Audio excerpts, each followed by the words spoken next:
الحمدللہ وحدہ الصلاة والسلام علی من لا نبی بعدہ حمدا کثیرا طیبا مبارکا فی ونشہد ان لا الہ الا اللہ وحدہ ونشہد ان محمدا عبدہ ورسولہ اما بعد فاعوذ باللہ من الشیطان الرجیم بسم اللہ الرحمن الرحیم وقل رب ارحمهما كما ربياني صغيرا قال الله تعالى في قرآن المجيد والفرقان العميد في مقام آخر كل نفس ذائقة الموت قال النبي صلى الله تعالى عليه وسلم كن في الدنيا كأنك غريب أو كما قال عليه الصلاة والسلام اللهم صل على سيدنا ومولانا محمد وعلى آل سيدنا ومولانا محمد مبارک وسلم ثم صلوا علیہ۔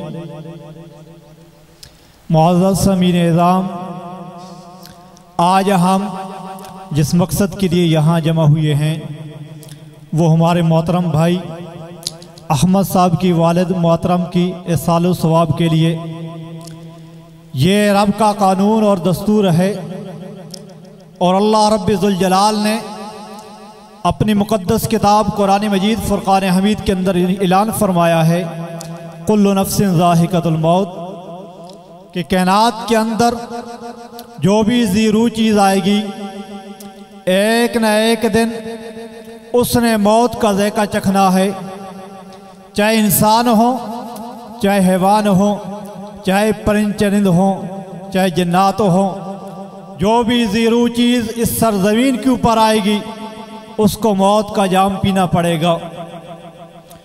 اور موت کیا ہے؟ یہ تو آقا کا ارشاد گرامی ہے، جس کا مفہوم ہے کہ موت مومنین کے لیے تحفہ ہے، اور ایک مومنین اور جنت کے درمیان جو رکاوٹ ہے وہ موت ہے۔ اگر موت نہ ہوتی تو مومنین جنت کے اندر کیسے داخل ہو سکتے؟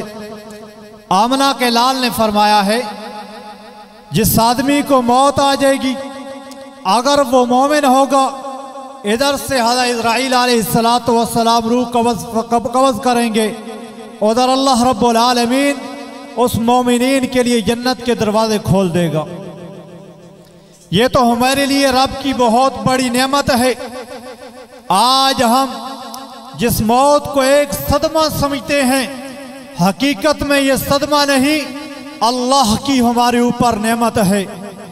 صدمہ تو ان لوگوں کے لیے ہوتا ہے جو اسلام سے باہر ہیں، جو در حقیقت دنیا کو اپنا حقیقی گھر سمجھ بیٹھے ہیں۔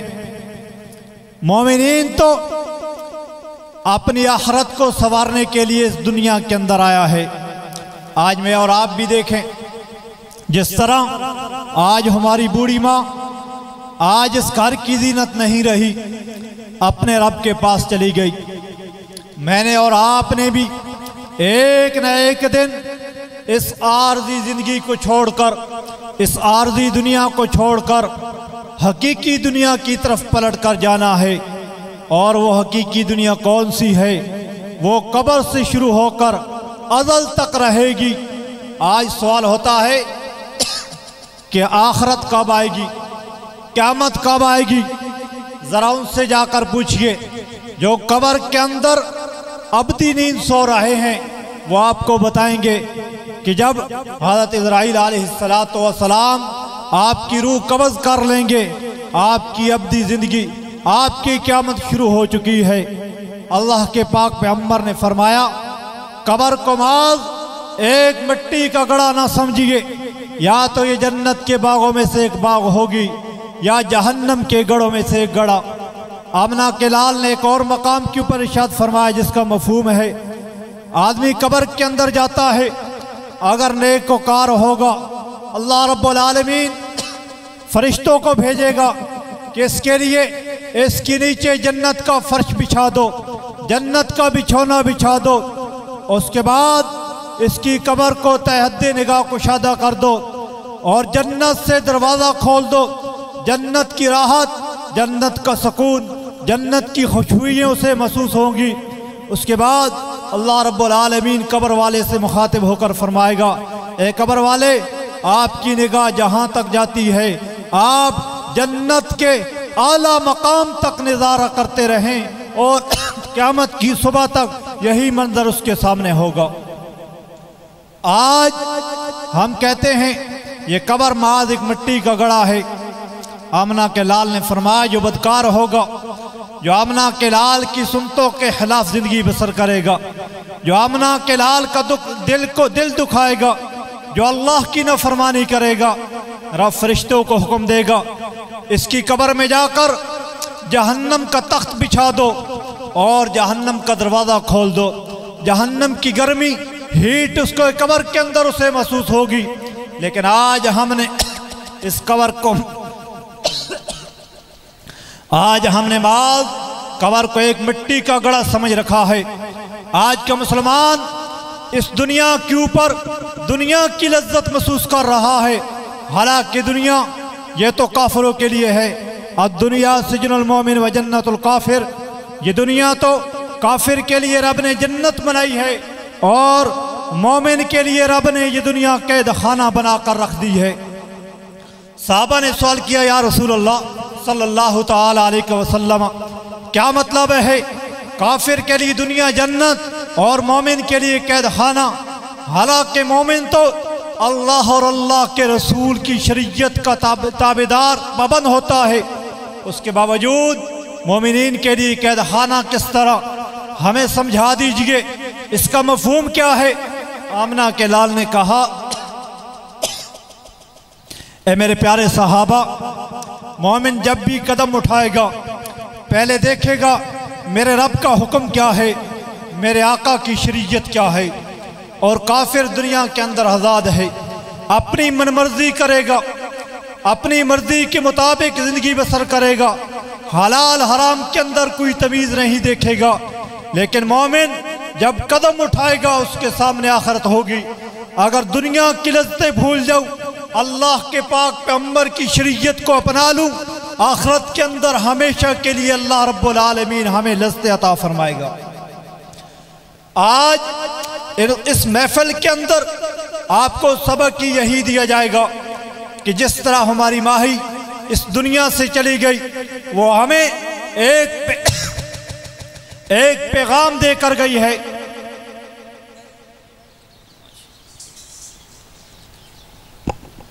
وہ پیغام کیا ہے؟ وہ پیغام یہی ہے کہ آج ہم نے اپنے کندھوں کے اوپر اٹھا کر اسے قبر کی زینت بنایا، کل ہمیں بھی کوئی اپنے کندھوں کے اوپر اٹھا کر قبر کی زینت بنائے گا۔ قبر میں جانے سے پہلے ہمیں قبر کی تیاری کرنی ہوگی۔ دنیا کے اندر رہ کر آدمی اپنا پیٹ، اپنے بال بچوں کا پیٹ پال سکتا ہے، حرام کھلائے گا تب بھی پال لے گا، حلال کھلائے گا تب بھی پال لے گا، لیکن اللہ کے پاک پیغمبر نے فرمایا جس کے پیٹ کے اندر ایک لقمہ حرام کا اگر چلا گیا، اللہ رب العالمین اس کی 40 دن کی عبادت قبول نہیں فرمائے گا۔ آج میں اور آپ دیکھیں کیا ہماری اولادوں کے پیٹ کے اندر حلال جا رہا ہے یا حرام جا رہا ہے؟ ماں کی بہت بڑی فضیلت ہے، آپ کو انشاءاللہ حضرت بتائیں گے کہ ماں کا کیا مقام ہے۔ ایک حکایت لکھی ہوئی ہے عربی عبارات کے اندر جس کا ترجمہ یوں ہے، ایک عورت کی شادی ہوئی، پہلی رات ہے، خامن نے کھانے کے لیے کوئی چیز پیش کی، گھر والی نے کہا آپ کے گھر کے حالات اچھے نہیں ہیں، آپ کی ماں ہو سکتا ہے بھوکی ہو، ذرا اپنی والدہ کو بلا لیجئے، آپ کی والدہ بھی ہمارے ساتھ کھا لے۔ خامن نے کہا آج ہماری خوشی کا دن ہے، میری والدہ کھا لے گی، آپ تناول فرمائیں کھائیں، یہ میرے اور آپ کے لیے ہے۔ بیوی نے اقرار کیا، خاوند نے انکار کیا۔ بیوی نے کہا مجھے آپ کے ساتھ نہیں رہنا، مجھے طلاق دے دیجئے۔ وقت گزرتا گیا، نوبت طلاق تک پہنچی، عورت نے دوسری شادی کر لی، کرتے کرتے اللہ نے اولاد کی نعمت سے نوازا، اولاد فرما بردار۔ ایک دن ایسا آیا اللہ نے بیت اللہ میں جانے کی سعادت نصیب فرمائی۔ وہاں کیا دیکھتے ہیں، ایک ملنگ میلے کچیلے کپڑے کے اندر بھکاری کی شکل میں مانگ رہا ہے۔ اس عورت نے دیکھا، پہچان لیا، بچوں سے کہا اس سے پوچھئے کس چیز کی سے ضرورت ہے۔ اس نے بتایا میری اولاد ہے، میں نے اپنی بیوی کو طلاق دی تھی، دوسری شادی کی، میری اولاد نے مجھے گھر سے نکال دیا۔ اس عورت نے کہا اس کو اولاد نے گھر سے کس وجہ سے نکالا ہے، سبب کیا ہے؟ سبب میں بتاتی ہوں، یہ اپنی والدین کا ناشکرہ تھا، یہ اپنی والدین کی قدر نہیں کیا کرتا تھا، جس کی وجہ سے رب ذوالجلال کے در سے اسے دھتکارا گیا۔ والدہ کیا ہے؟ والدہ تو وہ ہستی ہے جس کا آمنہ کے لال کے وجود جب اس کائنات کے اندر نہیں آیا تھا تو یہی عورتیں در بدر کی ٹھوکریں کھایا کرتی تھی، زمین کے اندر زندہ دفن ہو جایا کرتی تھی۔ آمنہ کے لال نے آ کر عورت کا مقام دنیا والوں کے سامنے رکھا۔ آمنہ کے لال نے کہا اگر رب بیٹی جیسی نعمت آپ کو عطا فرمائے تو یہ میں رب کی رحمت سمجھ لینا، اور وہی بیٹی جب جوان ہو جائے تو ایک مرد کا کامل ایمان بن کر سامنے آ جاتی ہے، اور جب وہی عورت اپنے بطن سے اولاد جیسی نعمت سامنے لاتی ہے تو اللہ رب العالمین نے آسمان سے جنت کو اٹھا کر ماں کے قدموں کے نیچے رکھ دیا ہے۔ ایک آدمی نے ارادہ کیا رب نے مجھے اولاد سے نوازا، میری اولاد جوان ہوگی تو میں اللہ کا گھر تعمیر کروں گا۔ اللہ نے 4 بیٹے عطا کیے، جوان ہوئے۔ بیٹوں کے سامنے مشورہ ہوا کہ میں نے رب کے لیے ایک نظر مانگی تھی، مولا مجھے اولاد سے نواز دے، اگر میری اولاد جوان ہوگی میں آپ کا گھر تعمیر کروں گا۔ بیٹوں نے کہا یہ تو اچھی بات ہے، آپ زمین خریدے، رب کا گھر تعمیر کر دیتے ہیں۔ رب کا گھر جب تعمیر ہوا، چھت بنانے کی باری آئی تو والد نے بیٹوں کو جمع کیا، بیٹوں سے مخاطب ہو کر کہا میں نے نظر میں رب سے ایک بات کہی تھی، مولا جب تیرا گھر بناؤں گا، جب چھت بناؤں گا، اس چھت کے اوپر جو مٹی لگاؤں گا وہ جنت کی مٹی ہوگی۔ اب بیٹے پریشان، 3 بیٹے پڑھے لکھے اور ایک بیٹا درویش تھا، مدارس کا طالب علم۔ تینوں بیٹوں نے کوشش کی، سوچا، جواب دیا بابا جان جنت کی مٹی تو ہم نہیں لا سکتے۔ آخر پریشان ہو کر بیٹھ گئے۔ وہ درویش اٹھا، باپ سے کہنے لگا ابا جان اجازت ہو تو آپ کے قدموں میں جنت کی مٹی لا کر رکھ دیتا ہوں۔ باپ مسکرایا، کہنے لگا بیٹا جائیے، میں نے رب سے وعدہ کیا تھا آپ کا گھر بناؤں گا اور گھر کے چھت کے اوپر جنت کی مٹی لگاؤں گا۔ بیٹا اٹھا، گھر گیا، بوڑھی والدہ سے کہنے لگا اماں جان پہلے قدم چومیں، اماں جان آپ سے ایک التجا ہے، آپ میرے ہاتھ کے سہارے کے اوپر ایک چکر اپنے گھر کے سین کے اندر لگا دے۔ اب والدہ گھر کے سین کے اندر چکر لگا رہی ہے اور بیٹا بعد میں والدہ کو بٹھا کر جہاں جہاں قدم لگے تھے وہاں سے مٹی اٹھا کر ایک شاپر میں ڈال رہا تھا۔ واپس گیا، ابا جان یہ لیجئے جنت کی مٹی لے کر آیا ہوں۔ اب بھائی پریشان ہیں، یہ کیا ماجرا ہے؟ جنت کی مٹی یہ بھائی کہاں سے لے کر آ گیا ہے؟ بھائی نے کہا ابا جان کہیں دور جانے کی ضرورت نہیں پڑی، اپنے گھر سے میں جنت کی مٹی لے کر آیا ہوں۔ بھائیوں نے کہا ذرا ہمیں بھی تو بتا دیجئے آپ اپنے گھر سے جنت کی مٹی کیسے لے کر آئے ہیں؟ تو اس درویش نے، اس مدارس کے طالب علم نے اپنے بھائیوں کے سامنے مخاطب ہو کر کہا کہ میں مدارس کے اندر کیا تھا اور اللہ کے پاک پیغمبر کے ارشادات میرے سامنے آئے. میں نے پڑھا کہ اللہ کے پاک پیغمبر نے فرمایا کہ اللہ نے ماں کے قدموں کے نیچے اولاد کے لیے جنت رکھ دی ہے. آج ہمارے بھائی احمد کی جنت دنیا سے چلی جا چکی ہے.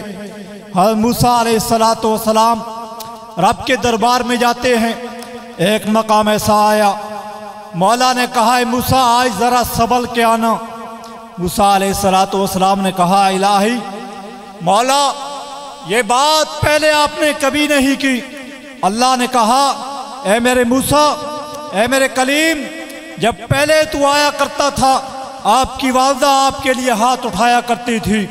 آج آپ کے پیچھے ہاتھ اٹھانے والے ہستی دنیا کے اندر موجود نہیں ہے.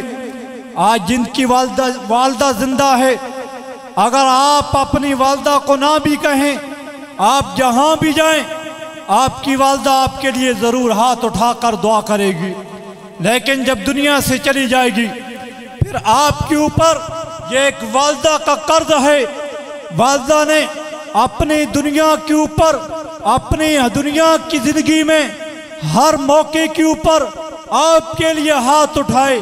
جب آپ کی والدہ دنیا چلی گئی، آج آپ کا حق بنتا ہے کہ آپ کی والدہ کے لیے رب ذوالجلال کے ہاں ہاتھ اٹھائیں، اپنی والدہ کے لیے دعائے مغفرت کریں، اپنی والدہ کے لیے قرآن خوانی کریں، اپنی والدہ کے لیے کل خوانی کریں، اپنی والدہ کے لیے ذکر و اذکار کریں، اپنی والدہ کے لیے نماز پڑھیں. رب اجعلنی مقیم الصلاۃ ومن ذریتی ربنا وتقبل دعا ربنا اغفر لی. مولا میرے والدین دنیا سے چلے گئے، مجھے بھی معاف فرما دے. ولوالدیّ، میرے والدین کی بخشش فرما دے. وقت کم ہے، انشاءاللہ حضرت کا خطاب ہوگا. وقل رب ارحمہما کما ربیانی صغیرا. حضرت آپ کو سمجھائیں گے کہ والدہ نے آپ کو بچپن میں کس طرح پالا، اور والدین جب بڑھاپے کی شکل میں چلے جائیں آپ نے اپنے والدین کا کس طرح خیال کرنا ہے. اللہ سے دعا ہے اللہ ہمیں بھی آخرت کی تیاری کرنے کی توفیق عطا فرمائے، اپنی والدین کی خدمت کرنے کی توفیق عطا فرمائے. وآخر دعوانا الحمدللہ رب العالمین.